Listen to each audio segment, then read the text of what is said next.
Hey folks, it's Nate, and it's time I got back to the drawing board, and tonight we're going to look at Soulfinder Demons Match. This is a independent comic project written by Doug Ernst, illustrated by Timothy Lim, colors by Brett R. Smith. I believe he did. Maybe he was lettering. Let me look on the inside page here real quick. Does it say? It does say, written by colors. Yeah, colors by Brett R. Smith. That's what I thought. The cover is by Dave Dorman, and there's a little Matthew Weldon art in here on the back. So we're going to give this the full drawing boarding treatment, and we're going to start off with the form factor as we usually do. Soulfinder is a pretty nicely square bound book. There's not a whole lot of fanciness here. It's got great paper quality, it's got great cover quality, it feels nice in the hand. It's your typical square bound soft cover. Very nice. I don't know. I didn't back the campaign on this. That bears noting. I actually contacted Doug after the fact and managed to buy a copy from the surplus that were left over after the campaign was fulfilled, which was very nice of him. You know, usually people like to hang on to those for their next campaign. Well, Doug is willing to sell them to people who just contact him, and that was, I thought, very considerate of him. Especially since when he started his campaign last year, I didn't have the cash for it. So I was excited to not have to wait until the next campaign to get a hold of a copy. Now, I don't know what all comes with backing the Indiegogo campaign perks, but he also included this little trading card type thing here, which has the cover on it, and then the prayer to Saint Michael the Archangel on the back. And I'm going to assume that's right. I'm not Roman Catholic, but it looks right. So, hey, what do you know? That's pretty neat. You can use that as a bookmark. You can, I don't know, hang on to it for the next campaign. Maybe you'll eventually have a whole set of prayers, if that's your thing, I guess. But yeah, it's a pretty nice little perk, especially considering I just paid for the book. And yeah, I got great customer service from Doug. He answered my emails the same day. And all good experience. So let's talk a little bit about the book itself. Let's start by talking about the art, and then we'll talk about the story. The art is really good. Of course, the black and white was done by Timothy Lim. I've already covered his Black Ops project on this series, and you can see that it's stylistically a little bit different. It's not quite as cartoony in the people, or the, obviously there are no intelligent animals in this. But other than that, it's pretty much the quality you would expect from Lim. It's not quite as cutesy. Frankly, I like both of his styles, but I like this one a little bit better. And the art is just as clear and intelligible and well put together. It doesn't have... sometimes it gets a little busy. Some of the pages have a lot of panels on them. I tend to attribute that more to a writer's concern than an artist's concern, because a lot of the times you'll see scripts that have, you know, the panel breakdown already set out, and this story does move very fast, and I can see how that would require a lot of panels to get through all the story. More on that in a little bit, because there are a couple of nitpicks I had about the art. Let me see if I can find the first one here. And both of these are just clarity issues. Of course, this is Lim's first time doing something like this, so you may not have exactly worked out the best way to visually tell the story he has to tell. Okay, here's the first one. I don't know if you can really see this too clearly, especially with that glare there. Come on, glare. Okay, in this panel right here, I could not tell for the life of me what was going on until much later in the book. This is a woman who is demon possessed, and she's naked, and believe it or not, that's supposed to be kind of like a fleshy outgrowth on her stomach that looks vaguely like a face. And once I knew that, because there are other panels later in the comic that show it much more clearly, once I knew that, I realized that's what I was seeing. But when I initially got here, I looked over the page 2 or 3 times trying to figure out what the heck I was seeing. And finally, I just thought it was her knee as she climbed up to jump off of this table here. And that's not what it is. Again, it's supposed to be a fleshy growth that looks like a face that indicates that she is demon-possessed. I couldn't read that at all. This panel probably would have played much better if it was larger. And this is a very nitpicky thing, but it is something to think about. There's a lot of excellent visual storytelling in here, and there's a lot of crazy supernatural stuff going on that is really done visually very well. And when it's not, on the rare occasions it's not, as in this panel on this page, I think it's worth pointing out so you can bring that up to the same standard as the rest of the book.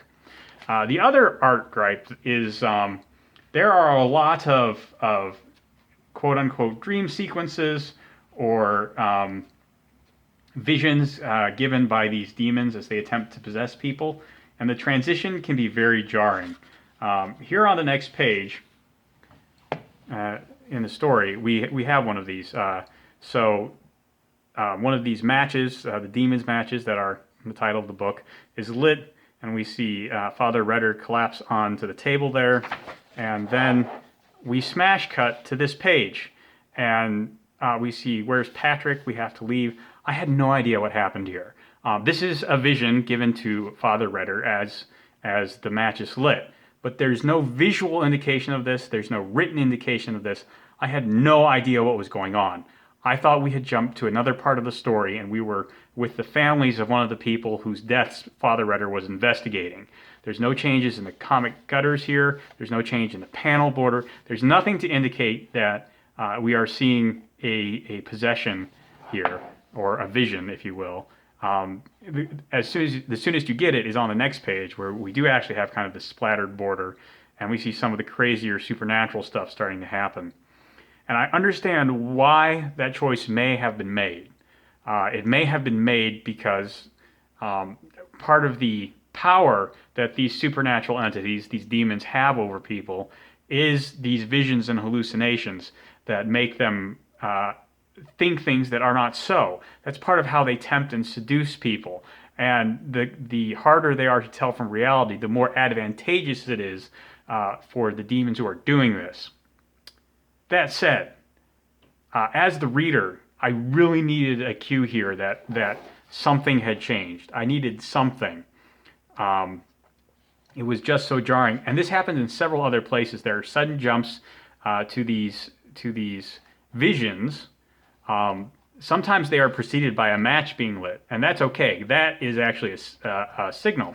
But this is the first time we see it on this page here, so I have no idea what to expect. A little something, maybe like a wavy border or something like that, it may have helped. Especially since, we're not really in suspense about this for very long. We can see that we're getting crazy supernatural stuff here on the very next page. It's just, again, I thought for some reason for one page we're just jumping to follow a new character in another part of the story, and then inexplicably jumping back to see this vision from Renard's past. And it was very confusing. I think this could have been done better, and maybe it was art, maybe it was writing, maybe it was a combination of both. This is something, especially if we're going to continue to see these kinds of sequences in future Soulfinder books, this is something that could be signposted better, especially visually, I think. Because putting a writing prompt in there, like a narration box or something like that, I think would be really clunky. So yeah, that's something to think about going forward.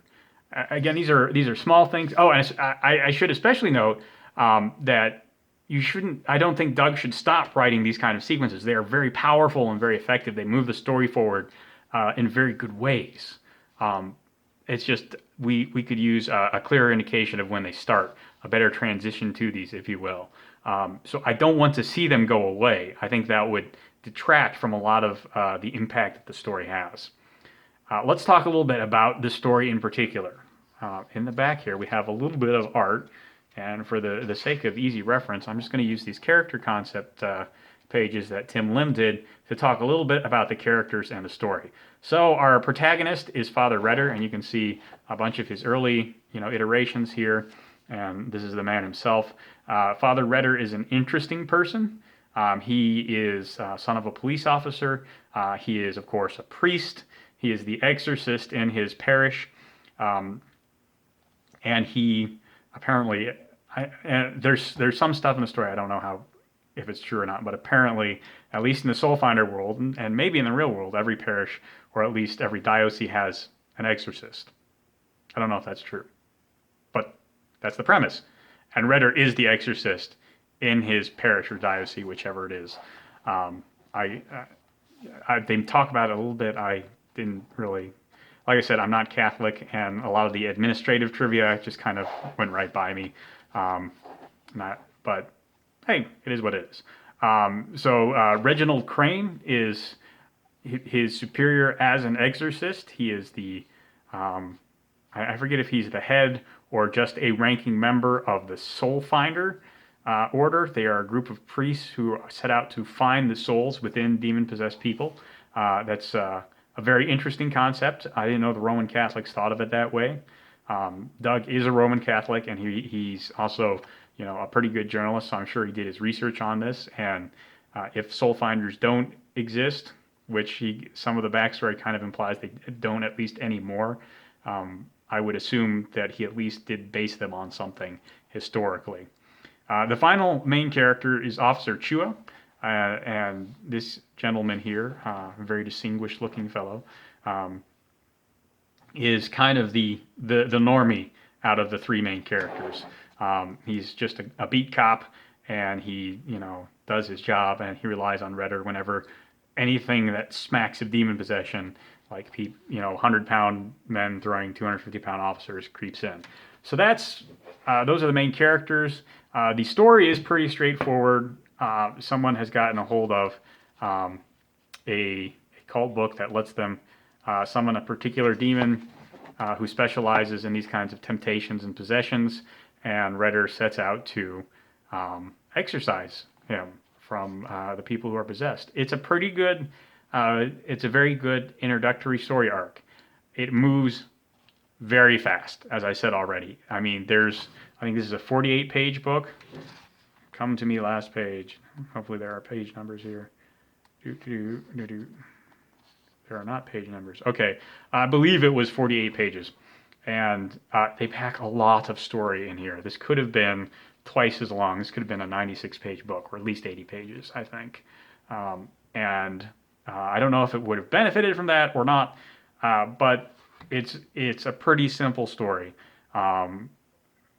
Chua brings Father Renard news about strange goings-on. Father Renard investigates. Father Crane shows up and recruits him to become a soul finder, and he's eventually given the title of Soulfinder 79, and the demon is exorcised. And in there is some examination of Father Renard's family circumstances. His mother is fighting cancer. His sister is not a believer. Interestingly enough, we don't know if Officer Chua is a Christian or a Catholic or not, which is an interesting question that I'm kind of surprised wasn't addressed. I would have thought the main cast would have all had their positions on the stake down. Now we're also introduced to one member of Father Renard's parish, who is also one of the people who is possessed eventually, and so there's some tension and stakes in that. There's also, of course, some tension and stakes that revolve around Father Renard's mother and her struggles with cancer, and those are both interesting storylines, and they dovetail very nicely. So all in all, the book is, the story is pretty sound. There is, however, a problem that all stories about very, very committed Christians struggle with, and that is the tension, the question of suspense, of tension, of doubt. There is a little bit of doubt in Father Renard, but both Renard and Crane are ultimately exorcists. They have a very, very firmly rooted faith in Christianity, in the Bible, and in the truth of the beliefs they espouse. There's nothing wrong with that. Those kind of characters can be great characters, but they're not always good central characters. That kind of unshakable faith can make it hard to write a character who struggles. Now, we do see some struggle from Father Renard, and that's something that Doug does very well. The demon, whose name has escaped me now. Let me see if I can find it. The demon does actually do some pretty impressive stuff to shake him up. Father Redder's own father, his dad, was a cop, and he was killed in the line of duty. And the demon appears as his dad several times to really, really shake him up. So I like that. And that kind of gives Father Redder some struggles that he has to grapple with, not so much with his faith, which is unshakable throughout the entire book, as I think it should be, but rather with his doubts about himself. He has to confront whether he's doing what he should be doing, whether he is doing it in a way that makes his family proud. Of course, there is also an interesting dynamic between Redder and his sister, who is not a believer, whereas Father Redder has suffered not only from the death of his father, but he went into the army and then he was injured. And so he has struggled with all of that. That has brought him very close to God, whereas the tragedy in their family seems to have pushed his sister away from God. So there's an interesting tension there as well. These are very well presented questions, struggles. They are, Father Redder does not shy away from the questions they present to him, but it's also true that Father Redder has had a lot of time to confront these questions already. They are things he is very familiar with, and he tends to resolve the tension that the conflict that they present to him very quickly, a little bit too quickly, in my opinion. Now, I know that Father Redder is a man of integrity. He is a man of faith, and he draws great, immeasurable strength from his faith in God, as he should. He is a very committed Christian. I expect a very committed Christian to function like that.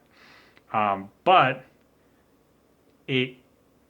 art needs to present the entirety of the human experience. We need to see, well, it doesn't have to present the entirety of the human experience. You know, that's impossible. No piece of art can do that. We need to see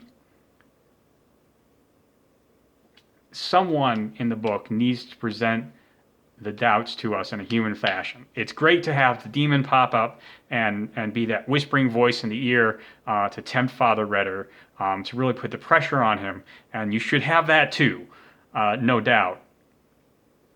But there needs to be that human character who embodies the human frailty. It is true. Christians do confront the powers and the principalities and thrones of this dark world. Very true. But there are just as many hurdles that we have to overcome that come from people. And I would like to see more of that. I think that Father Redder's sister is going to present some of that in the future. Hopefully that plays out. I would also personally like to see Officer Chua kind of embody a little bit of that. He's obviously an Asian character. Now, depending on where he's from, he may be Christian and he may not. Again, I don't know as that's really been looked into. I think he could be an interesting character to develop some of that human frailty, the human doubts and lack of faith that will really put that conflict back into this story. And I mean, there's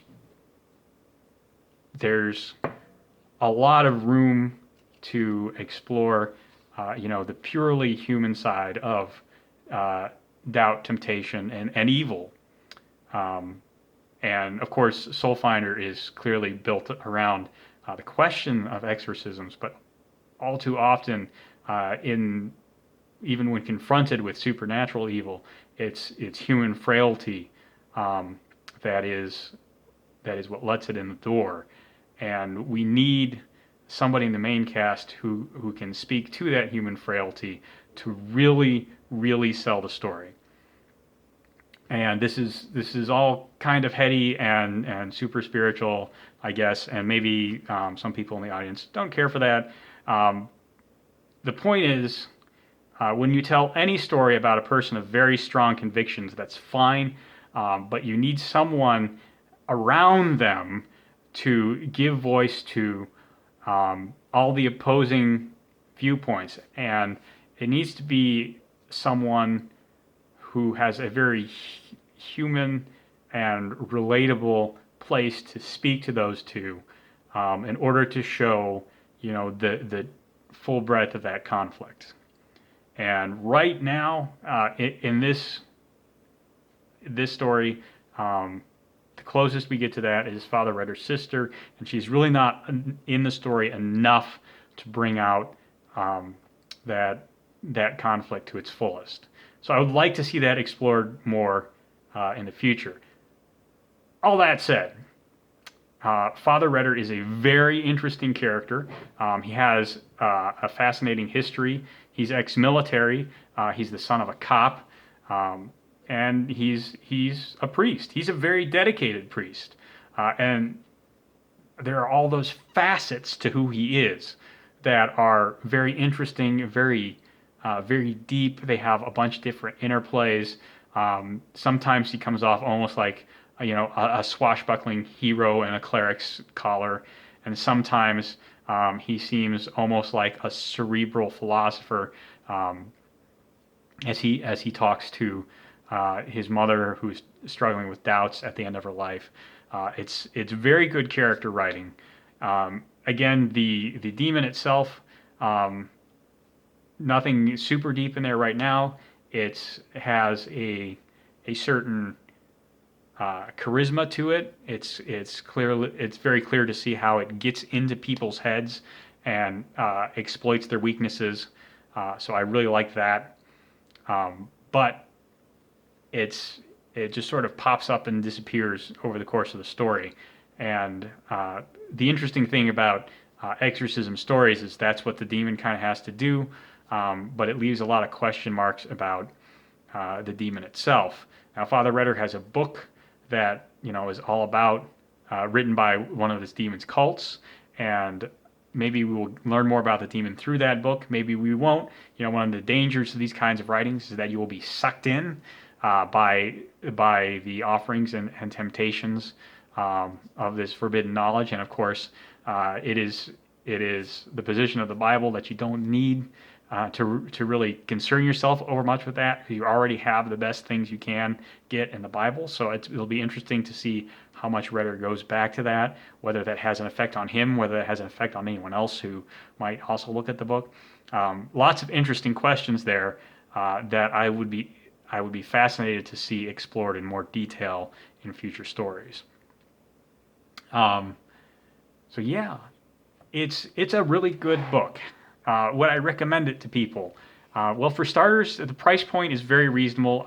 Doug charged me $15, and I presume that's what was also charged during the Indiegogo campaign. That's a really good price for a book like this. A lot of books are going for $25, and they are not really a whole lot more substantial than this. They may come with more stretch goals. Of course, this may have come with more stretch goals. Again, I just got this card, but there could be other things. That said, this is a very Roman Catholic book. And again, I'm not a Roman Catholic. I am, however, a Christian, and so it presents a lot of Roman Catholic theology, not some of the more controversial parts of Roman Catholic theology that led to all those religious schisms 500 or 600 years ago. This is basic, very basic, grounded Christian theology, and that's kind of to be expected, because that's how any real Roman Catholic exorcist, I'm sure, goes about dealing with potential, demonic possession and stuff like that. And sure, that would be real to life, and that's clearly what Doug was going for. That said, I'm sure there are people who are just gonna look at that stuff and just be like, oh, religion, that's not for me. Then this is probably not a book for you. I have to say, this is not the most accessible book to a person who isn't at least okay with hearing some Roman Catholic theology and philosophy. And I think that's okay. I have no problem with writing books that way. But you should come to this book with that in mind. And if you are, if you are a firm anti-theist, or even just somebody who is comfortably atheist and not super interested in the Christian philosophy, this is probably not going to be a book that appeals to you a whole lot. I think everyone could read it and enjoy it. Whether they can read it and look past the deeply Christian nature of it is, up to the individual. And again, I have no problem with that. Doug has made no bones about what kind of book this is. It's got a cleric in his, it's got a priest in his collar, clerical collar right there on the cover and on the back. And let's just take a moment to admire this back cover because that's really awesome too. I don't think that's a problem. It's just something, if you're looking for entertainment value, that you have to factor in when you approach this book. But I'm sure that Doug has other copies that he would be happy to send to you if you're willing to pay for it. So, yeah, if you like exorcist stories, and if you don't mind the fact that the people who go up against the demon have a deeply religious point of view, I think Soulfinder is the start of something you will enjoy an awful lot. Anyway, that's all I got for today. If you enjoyed that, well, there's a like button and a subscribe button down below. You can use them as you see fit. You can let me know what you thought of the book if you've read it already in the comments down below, and I will talk to you later.